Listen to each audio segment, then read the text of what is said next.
In today's video, I'm going to talk about storing wine, and the purpose of talking about storing wine is to improve the quality of the taste of the wines that you're drinking. For me, I have basically three storage solutions, each for a different application. One is simply for wines that I will drink soon, to find a safe place to keep them close at hand in my apartment, such that I know that the wine will not spoil and it will be good and fresh at the point that I open the wine. Another solution that I look for is for wines that I want to store. There are multiple reasons why you might want to store wines, and for those cases I want a place that is more stable and more cool. And the third solution is wanting to get my wines at the peak temperature for how I want to serve the wine. And I'm going to basically run through these three storage solutions to help you figure out for your application of wine drinking how to keep it and then get it to the right temperature for serving that wine to enhance the flavor of the wine. So the most basic of wine storage solutions only need to accomplish a few things. One is keeping your wine out of the sunlight. Another is keeping the temperature fairly stable. Doesn't necessarily need to be nice and cool like a cellar, but at least keep it stable. We're not talking about wines that you're not going to age for years and years, but wines that are ready to be drunk. You need somewhere to store them until that night that you're going to bust out this wine. Keep it somewhere safe, out of the sunlight, in an environment that's fairly temperature stable. A good example of a wine. This is a Fino Sherry. This wine is ready to go. If I were smart, I would crack this wine open right now and drink this wine. So wines that I'm ready to drink and just waiting for that opportunity, not trying to age, I keep in a storage solution like this. You could also have a bar cart. You could have a cabinet in your kitchen. I would only warn, avoid high places. These are places where the temperature can change dramatically because the heat is always going to rise. So out of sunlight and in a stable place. You'll be fine.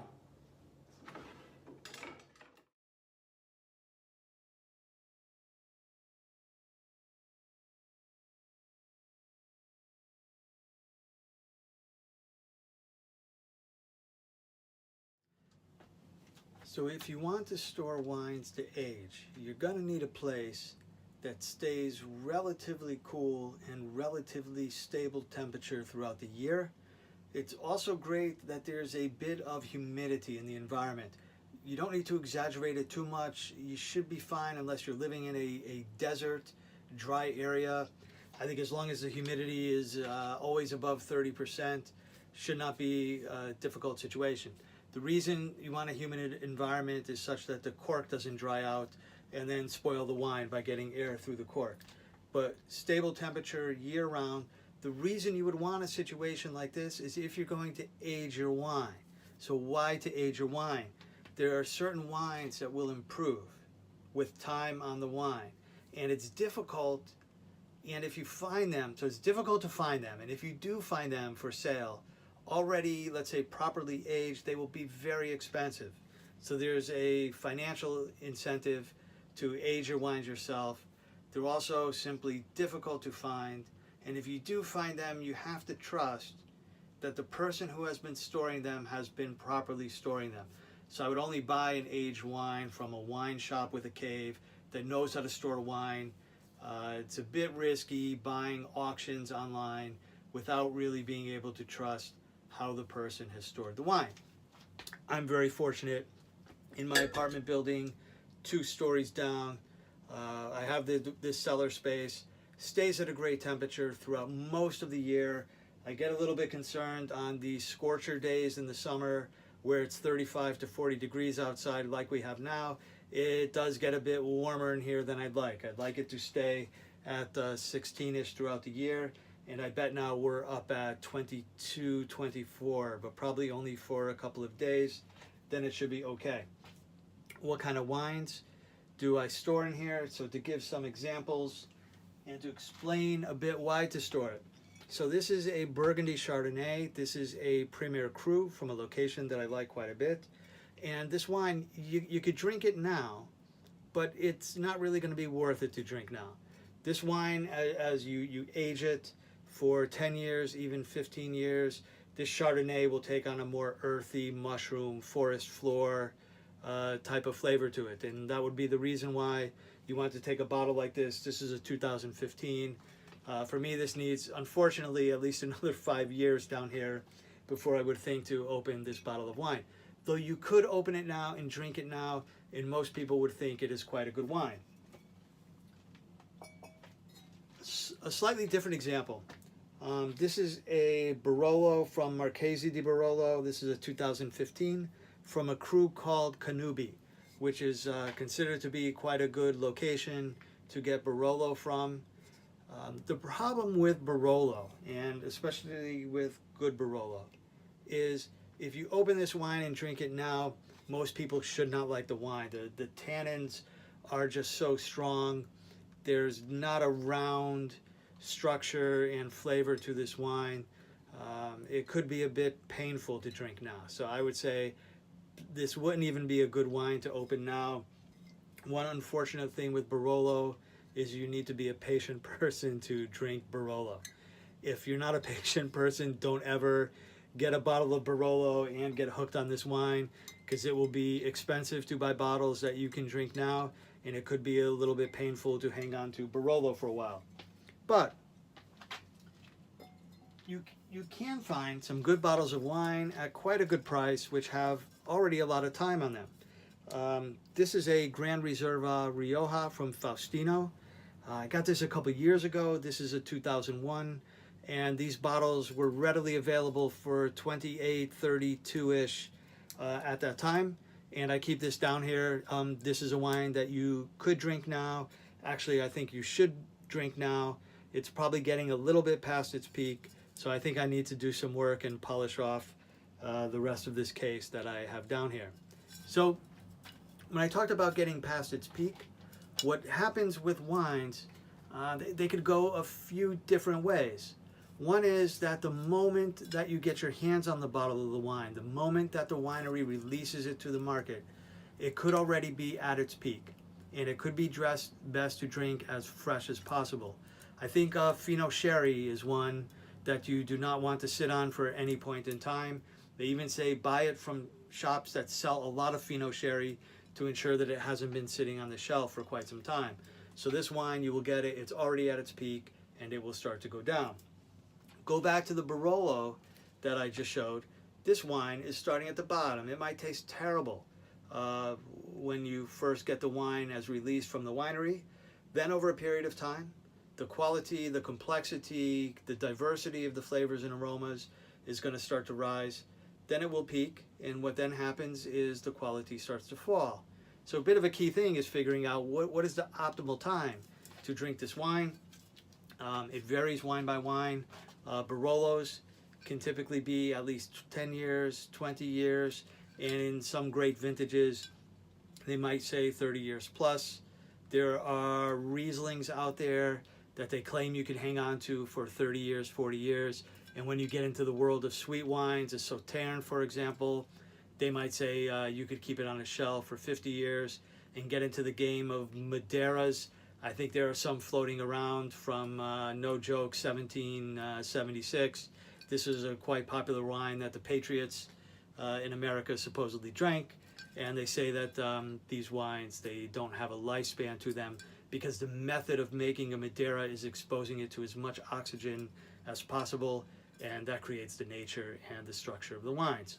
So if you have any place below ground, chances are this is a good place for you to store wines that you want to keep for some period of time.